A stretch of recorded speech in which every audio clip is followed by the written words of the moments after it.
नमस्कार, welcome to our channel कानूनी ज्ञान। Myself advocate Revant Singh from Rajasthan, practising in serious criminal offences and cyber offences. आज की इस वीडियो में हम जानेंगे द SC/ST एक्ट, या जिसे आप the schedule caste and schedule tribe prevention of atrocities act 1989 के नाम से जानते हैं। क्यों वो एक स्पेशल स्टैट्यूट है, स्पेशल कानून है, और क्यों एज अ नॉन SC/ST व्यक्ति आपको इस कानून से बचना चाहिए, या यदि आप SC/ST समुदाय से बिलोंग करते हैं तो क्यों आपको प्रावधान है जो SC/ST एक्ट के वो ध्यान में रखने चाहिए। ये एक स्पेशल स्टैट्यूट है, the schedule caste and schedule tribe act, क्योंकि इस पे कुछ CRPC के प्रोविजंस हैं वो एप्लीकेबल नहीं होते। इसकी जो कोड्स होती है वो स्पेशल कोड्स होती है। इसके ऊपर प्रोबेशन ऑफ ऑफेंडर्स एक्ट वो एप्लीकेबल नहीं होता है। इसके अंदर कुछ प्रिजम्पशंस हैं वो स्पेशल प्रिजम्पशंस होते हैं, जैसे कि इसका सेक्शन 3 और सेक्शन 4 कहता है कि इस एक्ट के तहत उसी व्यक्ति पर यह मामला चलेगा जो व्यक्ति नॉन SC/ST से बिलोंग करता है। यानी दो ग्रुप्स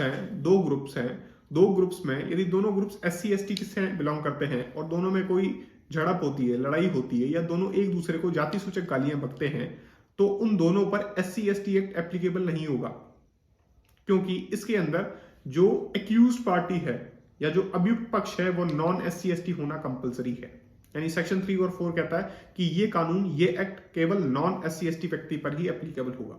फिर इसका सेक्शन 8 प्रिजम्पशंस की बात करता है कि इन परिस्थितियों में ऐसा माना जाएगा कि यह अपराध इसी व्यक्ति ने किया है, या यह अपराध करते वक्त इस व्यक्ति का इंटेंशन था या मोटिव था यह अपराध करने का।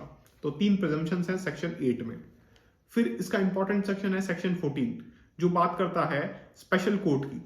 यानी SC/ST एक्ट के तहत यदि कोई भी व्यक्ति अपराध करता है तो जो उसका ट्रायल चलेगा या जो उसकी बेल लगेगी वो स्पेशल कोर्ट में ही लगेगी, और special court at least court of session होगा।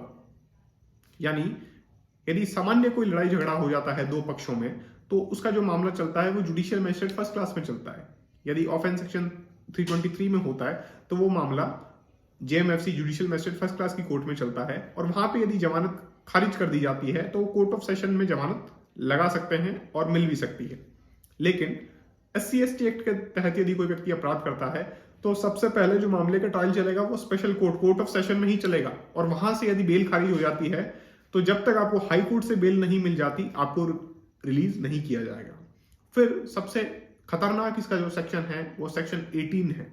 सेक्शन 18 कहता है कि इस एक्ट पर या इस एक्ट के तहत कोई व्यक्ति कोई भी अपराध करता है तो उसे एंटीसिपेटरी बेल का लाभ, अग्रिम जमानत का लाभ नहीं दिया जा सकता। यानी इसके जो सेक्शन 18 है वो ये अनेबल करता है कि इस पे 438 CRPC या 482 BNSS भारतीय नागरिक सुरक्षा संहिता एप्लीकेबल नहीं होगी। आप एंटीसिपेटरी बेल मूव ही नहीं कर सकते, आपका राइट ये स्टैट्यूट खत्म कर देता है। लेकिन पृथ्वीराज चौहान के केस में और ऑनरेबल सुप्रीम कोर्ट ने Shazia versus state of Kerala के केस में यह रूल आउट किया है, यदि प्राइमा फेसाई SC/ST एक्ट के इंग्रेडिएंट अट्रैक्ट नहीं होते तो एंटीसिपेटरी बेल मूव की जा सकती है और जो कॉम्पिटेंट कोर्ट है उसके द्वारा ग्रांट भी की जा सकती है।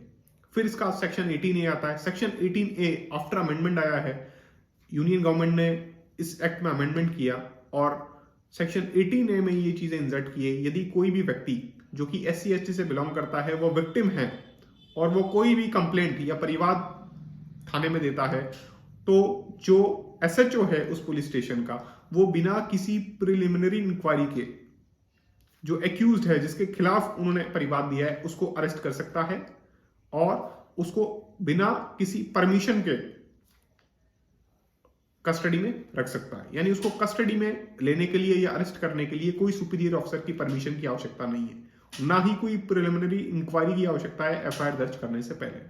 फिर इसका सेक्शन 19 आता है। सेक्शन 19 कहता है कि SC/ST एक्ट के तहत यदि कोई भी व्यक्ति अपराध करता है तो उसे प्रोबेशन ऑफ ऑफेंडर्स एक्ट 1958 का बेनिफिट नहीं दिया जाएगा, ना ही उसे सेक्शन 401 ऑफ द BNSS का बेनिफिट दिया जाएगा जो प्रोबेशन की बात करता है या फिर एडमोनिशन की बात करता है।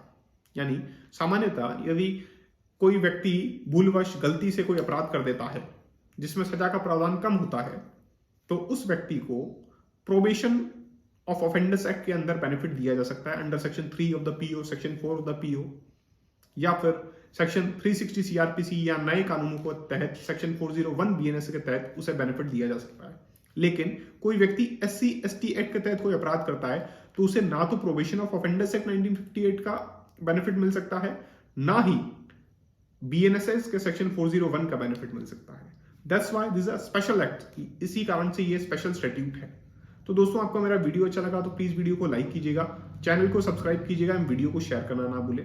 और यदि कोई भी क्रिमिनल मैटर, सर्विस मैटर या सिविल मैटर आप मुझसे कंसल्ट करना चाहते हैं तो नीचे डिस्क्रिप्शन बॉक्स में मैंने अपना कॉन्टैक्ट नंबर दे रखा है, वहां जाके आप मुझसे कॉन्टैक्ट कर सकते हैं। Thank you.